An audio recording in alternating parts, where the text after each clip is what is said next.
Hi, everybody. Welcome to the latest episode of the SCU show. I'm your host, SCU. Episode number 58. We have a few things to talk about in the show. So let's jump right into it. We'll start with the biggest news so far of the NFL, free agency. J.J. Watt has signed a 2-year deal with the Arizona Cardinals, $31 million, $23 million guaranteed, a bunch of signing bonuses and different things.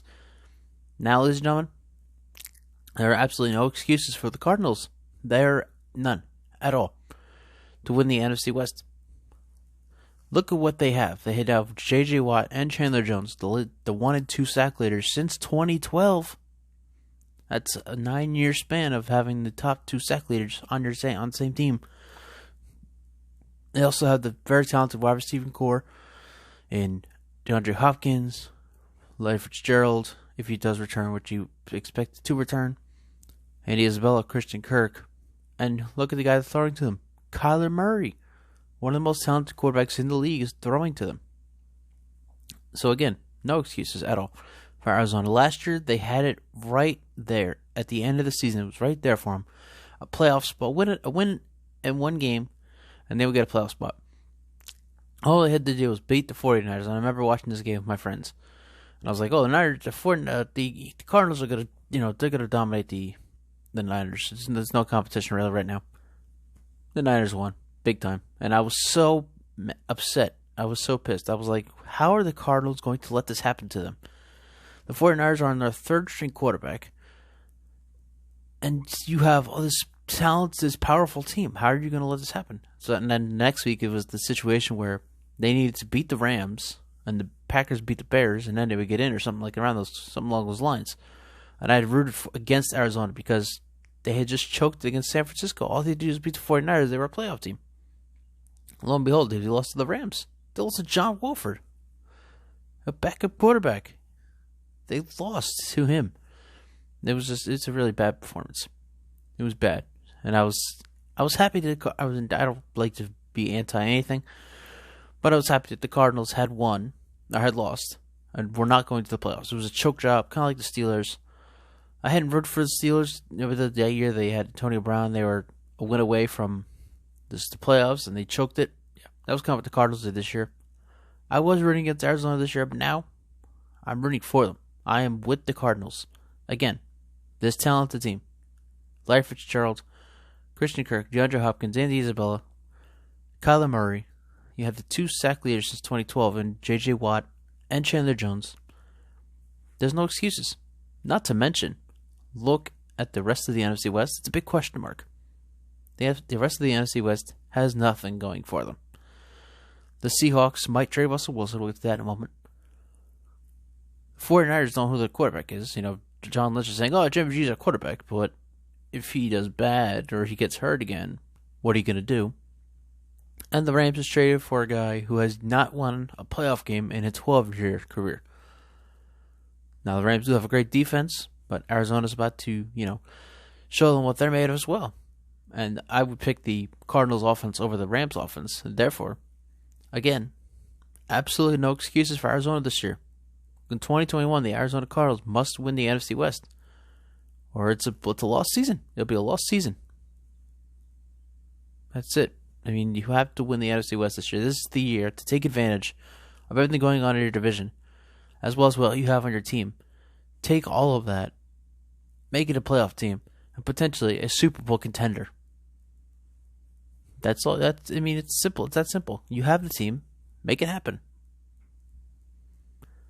All right, so let's switch gears here. We talk about Russell Wilson. There are 4. I don't know if I mentioned this already, but there are 4 teams he's looking to potentially be traded to if the Seahawks decide to trade him, which I don't think they should. And that's the Bears, the Saints, the Cowboys, and the Raiders. And I kind of looked it over, and I was like, okay, where would he fit best, and where would he not fit best? Let's start with where he would not fit best. Chicago. That's number 4. The Bears are an absolute crapshoot. They're garbage. They don't know who the quarterback is right now. They might go ahead and draft one somewhere in the draft, maybe. They're not sticking with Trubisky. They might stick with Foles, but we don't know much about Foles right now. It's questionable with Foles. Is he a great quarterback like he was in Philly? Or is he going to be a choke job like he was with the Bears last year? No, who knows? No, nobody knows right now. The Saints, they don't know who their quarterback's going to be either, but it's more of a situation where is Drew Brees going to retire or not? Nobody knows if Drew Brees is going to retire. If he doesn't, the Saints are, well, before they were saying that Taysom Hill is their guy moving forward. If Brees does retire, then now they're looking at James Winston to be the starter for Week 1 of 2021. So the Saints don't know what they're doing either. Either way, they don't need a quarterback, and Russell Wilson's not going there. And then you got Dallas. Hello, Dak Prescott. Yes, of course, Russell Wilson will be a great upgrade to Dak Prescott. But the Cowboys are not going to let that happen. I believe so. Plus, not only that, but the Cowboys defense, did you see that defense last year? It was horrible, horrendous. Do you think Russell Wilson's coming to save the day? I don't see it happening. You still got to fix that defense in Dallas, so that's just not a good fit either.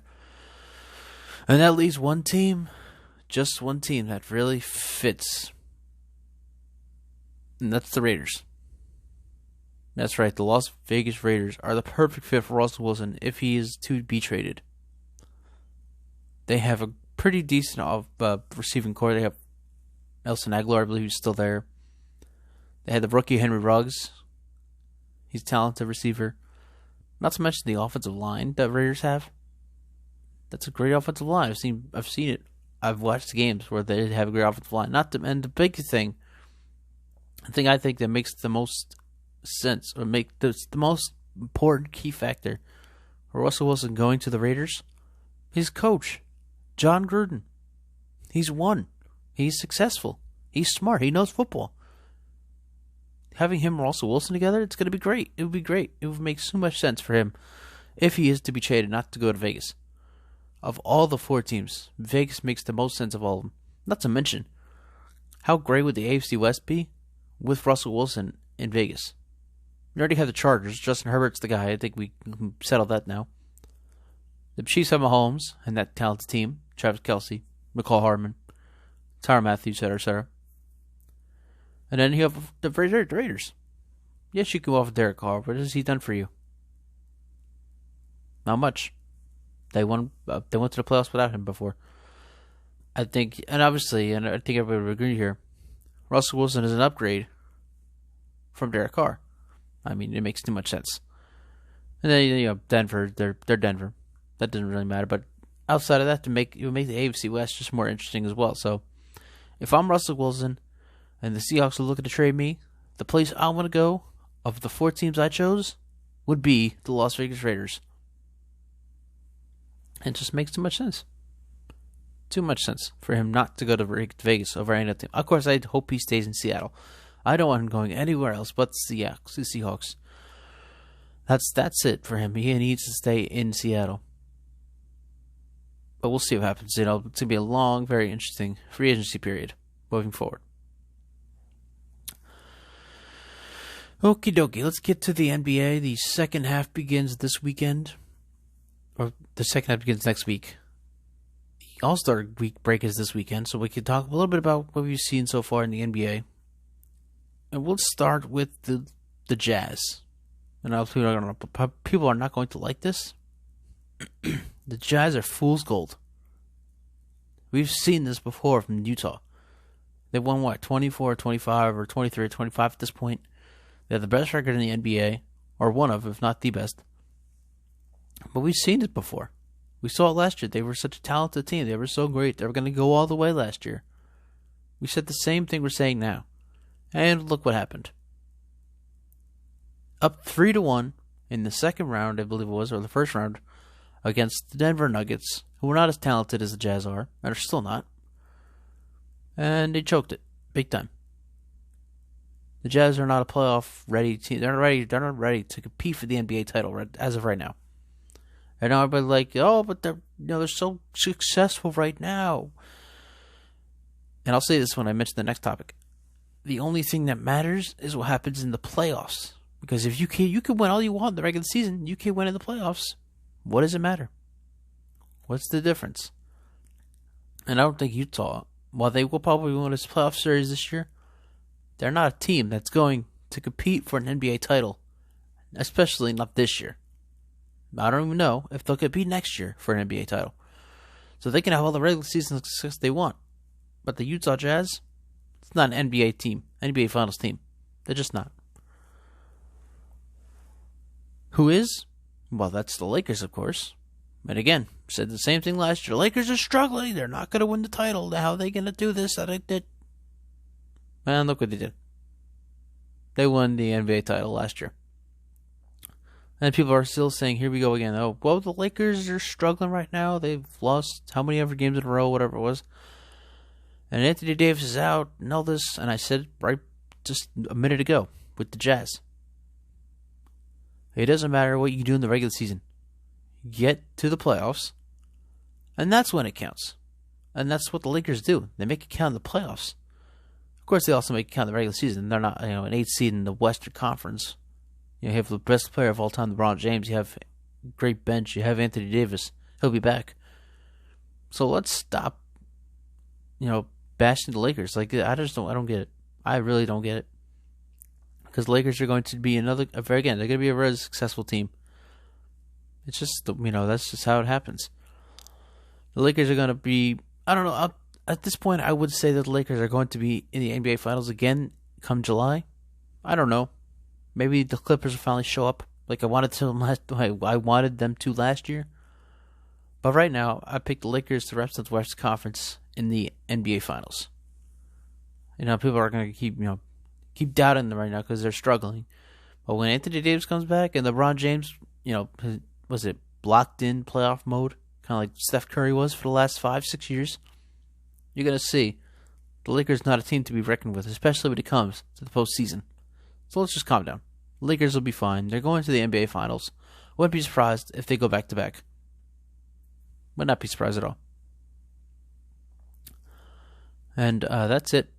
We are done for the day. It's a short show, I know. It's a slow time in sports right now. Not much going on, but soon enough, we'll have a lot more free agency stuff to talk about. So we'll get ready for that. We'll be excited for that. Have the draft coming up. We'll do a mock draft, first round, or top 10 or something. We'll get stuff going. But, we're taking it easy right now. We're about to enter the All-Star break of the NBA. Baseball's starting up soon, so we'll have more then. But for this episode, that's it. We're done. Russell Wilson to the Raiders makes too much sense. The Lakers will win a title. The Jazz will not. And J.J. Watt and the Cardinals have no more excuses. That's it. We're done here. Thanks for listening. Thanks for watching. This has been episode number 58 of the SCU Show.